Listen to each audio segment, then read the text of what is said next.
Bonjour.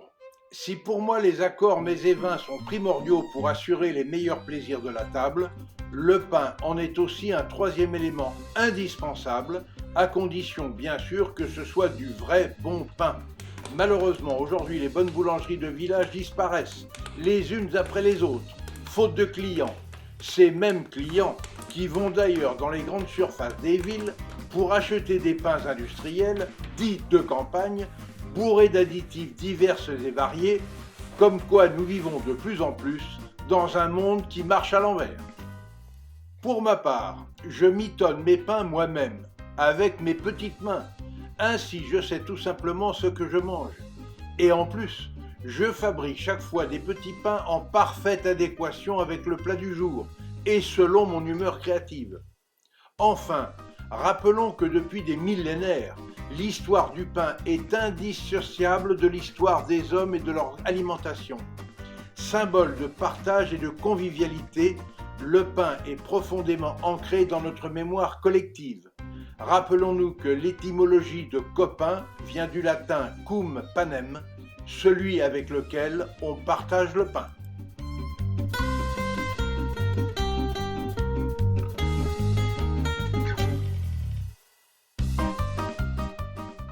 Pour la réalisation de ma recette, j'ai tout d'abord commencé la veille par la fabrication de la pâte de mon pain au chorizo, sésame noir et huile de sésame, en mélangeant 250 g de farine de blé bio type 65 du moulin de Montricou, une cuillère à café de fleur de sel, une pincée de sucre de canne, 5 g de levure boulangère, une cuillère à dessert de graines de sésame noir, une cuillère à dessert d'huile de sésame, 80 g de chorizo doux émincé, 12 centilitres d'eau tiède et j'ai laissé reposer cette pâte toute la nuit. Le jour J et 2 heures avant le service, j'ai façonné et cuit au four à 180 degrés pendant 35 minutes les pâtons de pain installés dans des cercles adressés.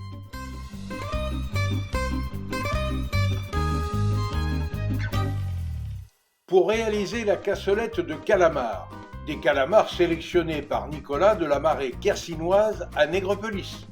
J'ai commencé par mettre à chauffer une cuillère à soupe d'huile d'olive dans une sauteuse où j'ai fait dorer l'oignon, le poivron et l'ail émincé.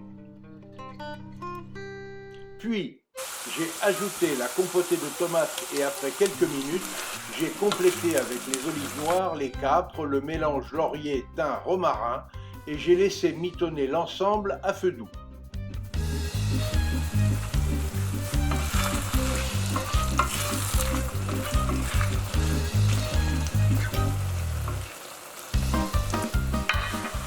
Pendant ce temps et après avoir détaillé les calamars en petits morceaux, je les ai fait revenir à l'huile d'olive, assaisonnée de fleurs de sel et piment d'Espelette, en veillant à ne surtout pas les circuire, ce qui les rendrait caoutchouteux.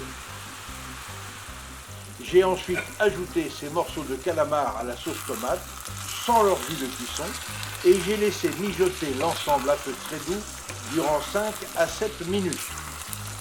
Voilà, cette recette simplissime, économique et bonne pour la santé est prête. Il suffit maintenant de dresser chaque portion dans des cassolettes individuelles, chaudes, d'y ajouter par exemple des capres d'Italie et autres oignons grelots et de passer à table sans tarder pour se régaler de ce bon accord mets, pain et vin.